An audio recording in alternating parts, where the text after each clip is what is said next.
Hey YouTube, what is up? Firefist Backhouse here to bring you a little theory, basically, on everything that happened with Luffy and Cracker. From One Piece this week, we seen that Luffy was eating, crackers, biscuit soldiers and everything, and I kind of have a little theory about that because everybody. It's like, oh, here he went into Gear 4th. When he went into Gear 4th in Dressrosa, he lost all of his stamina, and he had to recoup for 10 minutes. Now, I have a little theory about it. I'm going to try and keep it short and everything, but it's going to basically, I made a video about something about this earlier, when I first started doing this, and I seen an article about how, in One Piece time, that leading up to Luffy and company arriving on Zou, it was only 14 days that they were in the New World. Now, I don't think I have it saved, but basically the rundown was when Jack and everybody started rampaging on the, on Zou and everything, looking for Raizo, it was either 3 days or 2 days before Luffy and company met up on Sabaody. Now, basically, they meet up on Sabaody, and they basically travel to Fishman Island right away, and I believe, traveling from Sabaody to Fishman, and then they stayed at Fishman Island, and then they left. I'm pretty sure that was all one day in the timeline, because it said the next day they got to Punk Hazard, and then basically they were on Punk Hazard, for I think it was like 12-13 hours, maybe, something like that, maybe a day at the most, and then they traveled to Dressrosa to take on Doflamingo and everything, and all of those fights, Luffy versus Hordy Jones, Luffy versus Caesar, and Luffy and Law versus Doflamingo, took place over a 3-day span in One Piece world time. Basically, and with us reading it, it took us, years to get to this point from the time skip. I didn't start reading the actual One Piece manga until I was officially caught up, because what happened was, when I was younger, I only watched the dub version, and I was one of those people that I didn't really, I used the computer and everything, but I didn't really like the subs and everything, and then, I finally found, One Piece, because it got taken off of TV and everything, and down where I live in Canada, so it was either on YTV, which was like after, I think it was 9 o'clock, it was like basically how it is for like Adult Swim for Cartoon Network. It was like the adults. It had like Inuyasha, Bleach, even though I never watched Bleach when it was on. It had One Piece, and that's how I got into One Piece. I was watching an episode of Inuyasha, and they got a new lineup, and then it went Inuyasha, then One Piece, and I watched One Piece. I watched the first episode, and I was hooked ever since, and I would watch it and watch it and watch it, and then it got taken off, and I had internet and everything at that point, but I didn't know that you could actually watch stuff online, and then, I got into high school, because I believe when I was watching, I was only in grade 6 or 7, by the time I finally found out about One Piece, because it was at the point when they got to Sky Island when it got cut off. And I'm sorry if I'm rambling on a little bit, but that is how I got into One Piece. So basically, continuing on from the story, then after they beat Doflamingo, it took them 1 week. So 1 week to get to Zou, but they also stayed 3 days. So they stayed, basically by the time they left Dressrosa to Zou, it was 10 days span. So there's 13 days right there. And then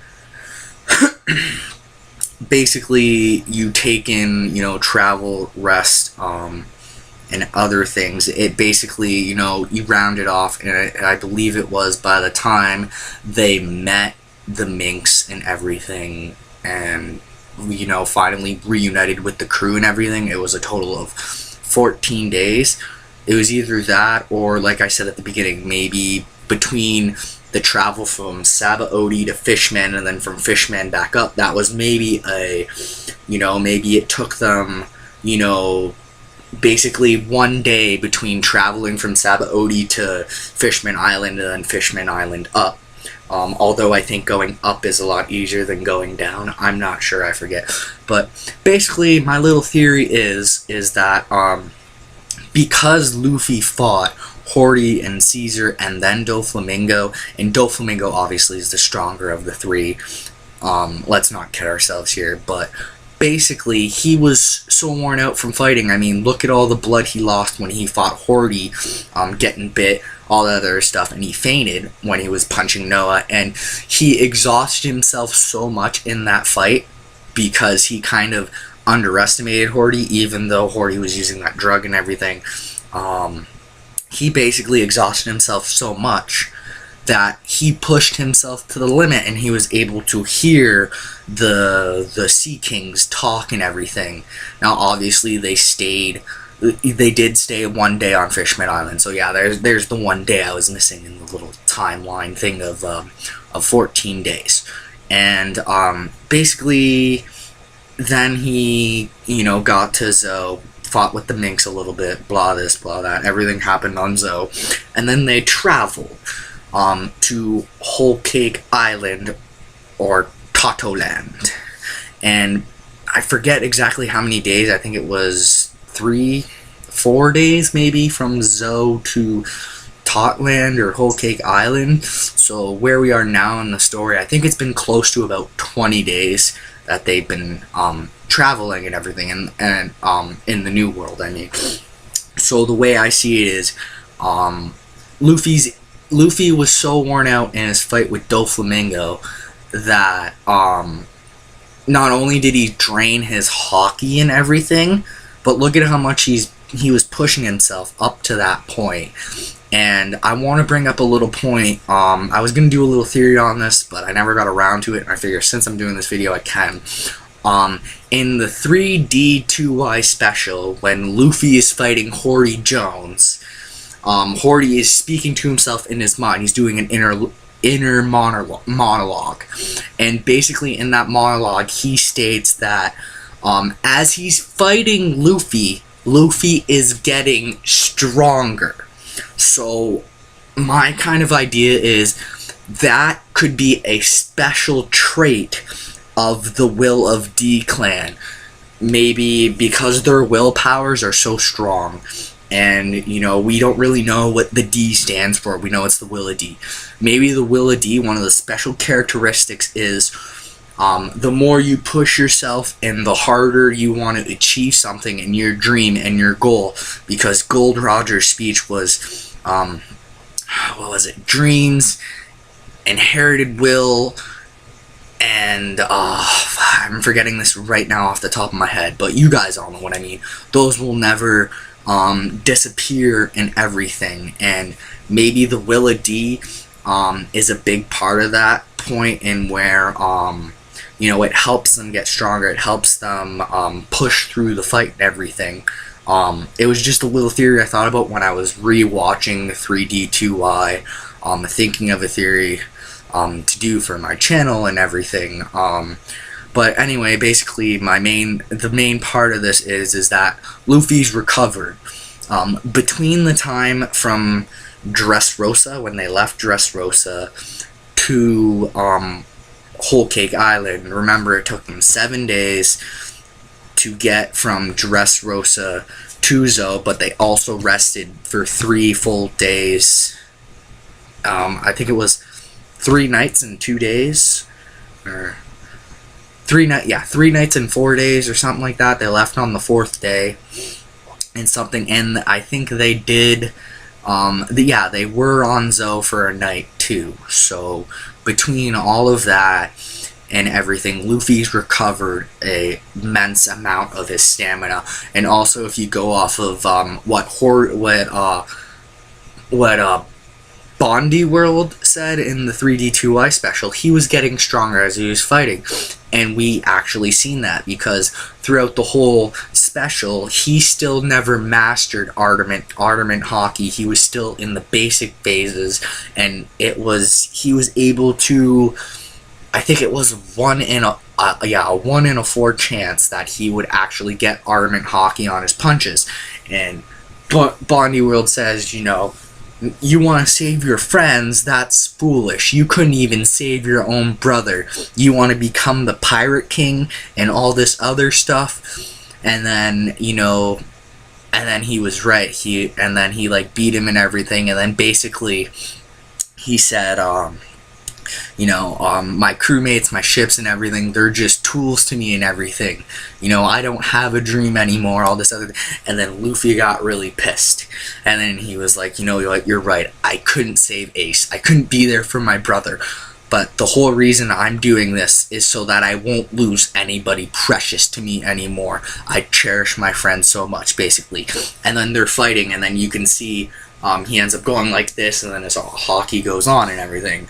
So, if he does get stronger as he fights, fighting Doflamingo, the amount of difference between their power at the time, you gotta remember, like I said at the beginning, he fought Horty and Caesar and all that other stuff, and probably underestimated the New World a little bit, and then Doflamingo came, and now he's like, boom. But now he's trying to take on a Yonko and everything. So the way I see it with Cracker is, because he has all of his stamina back and everything, and he's eating the biscuits and everything, maybe he's using like his Haki on his teeth or something like that to bite through the crackers. We also did see that, or the biscuits, we did see that Cracker is able to put his Armament Haki on his biscuit soldiers, and that brought us back to something from the one special they did with Foxy, where that one guy did the Armament Haki onto his, fan that you go like that with, and it changed the properties of it, so you can transfer. And Zoro does it to his swords all the time. You coat your swords in Haki and everything. Because the biscuits aren't on him and he's touching them, he can transfer the Haki to them. But maybe he can. I'm gonna guess he can only transfer Haki if he's touching the biscuit soldier. That is in my mind and everything. And maybe because Luffy is, the way I see it is because Luffy has so much stamina and everything more than he had when he fought Doflamingo. Maybe it's still a 10-minute time limit, but he's not as worn out. So and maybe also by eating the biscuits and everything, he's able to recoup some of his energy, and the time period in which Gear 4 can be used, because I think it's like he can use it for 30 minutes and then he has to wait the 10 minutes after to use it again. So maybe if he eats something, or he's not as worn out like he was in Dressrosa, he's not all weak where he's all rubbery and can't even stand. Or maybe Luffy is now smart enough, knowing, okay, I can't push Gear 4 all the way to the limit. I'll push it to, 95%. Save 5% of my Haki, exit Gear 4. This way he's at least able to run around and everything. And another possibility is, because maybe getting stronger is a special trait of the Will of D, it could be that the more he fights in Gear 4, the longer it will last. Because we've seen with his power-up, Gear 2 and Gear 3, he doesn't get as worn out in Gear 2 anymore, and he doesn't shrink to a little self in Gear 3. So that could be another trait of the Will of D. The more he fights in those modes, the stronger he gets in those modes, or the stronger those modes get. and by stronger I mean the less strain they put on Luffy's body. It'd basically be the same thing as like working out. You lift weights. If you say you just constantly lift like 10-15 pound dumbbells, the more you lift, the more times you do that, the longer you do it, the more reps you will be able to do. Say you're only able to do 10. Okay, so every day you do your 10 reps, or every other day you do your 10 reps, and you get weaker by the time you get to the 10th rep. But then, within time, you're able to do more reps. It's something similar to that. That's just an easy way of explaining it. And, yeah, that's kind of like my little theory on how Luffy has been able to stand up to Cracker for these 11 hours and everything, and he's been able to eat these biscuits. Because Cracker did say these biscuits were as hard as steel. So that could be the only way I could see Luffy eating the biscuits, is if he puts hockey on his teeth, or if it's the biscuit soldiers are as hard as steel when he's inside of it because he's able to use hockey on them. That could be another little thing to it. I wanted to kind of keep this theory short. It's been 16 minutes. I rambled on a little bit, but I kind of wanted to give a little bit of an explanation as to what my theory was about this. I really don't know what I'm going to call it. I might call it a One Piece theory, 842 and on, or Luffy versus Cracker theory. Yeah, that's probably what I'm going to call it. So anyway, I hope you guys enjoyed this video. Give it a like if you liked it. Give it a dislike if you disliked it. Write down in the comment section down below as to why you liked or disliked it. I'm sorry I rambled a little bit. It's just who I am. I don't have a video editing software, so I can't edit out my rambles and everything. So please, I'm very sorry. I appreciate you guys for watching this video. I really do. Comment down below on what you think about my theory. Sorry. Do you kind of believe in the thing of what I'm saying about how Luffy is not as exhausted now as he was when he fought Doflamingo on Dressrosa? So maybe Gear 4th, if he pushes Gear 4th to the limit, he loses all his hockey, but he's not as wobbly and can't stand like he could in Dressrosa. Or the fact that maybe Luffy got smart enough and he knows how long the modes last, because even when he fought Doflamingo, he's like, I don't got much time left, and then he went in for the King Kong gun and then the 10-minute time limit. So maybe Luffy ends Gear 4 mode after he's been in it for, when he's got like a little bit of hockey left in him. Yeah, do you believe in my theory about the Willa D trait, maybe it being special to them, as in they get stronger the longer the fight goes on, and maybe that's how Luffy is able to go in and out of Gear 4 all the time, is because he does get stronger as he fights, so his modes could get stronger as he fights in the mode, like how now, like I said, Gear 2 and Gear 3, he doesn't get as exhausted in Gear 2, and he doesn't shrink when he uses Bone Balloon in Gear 3. And yeah, subscribe so you can see all my videos when they first go up and everything. Follow my Twitter for this channel at FFBackhouse. The link will be in the description below. And yeah, hope you guys all have a very wonderful and safe day, no matter what you guys decide to do. Tell all your friends about this theory if you think they will like it. So yeah, like, share, favorite, subscribe, all that good stuff. Once again, don't text and drive. It's very dangerous. If you feel like it's that important, pull over to the side of the road. You never know what could happen. You could save your life and somebody else's life, because you never know what could happen in the blink of an eye. Your life could be over like that, or you could not even die. You could be paralyzed. Just don't text and drive. It's very dangerous. And yeah, that does this for this little theory. I hope you guys all enjoyed it. And yeah, this is Firefish Backhouse signing off. And until next video, guys, I will talk to you later. Bye bye, everybody. Bye bye.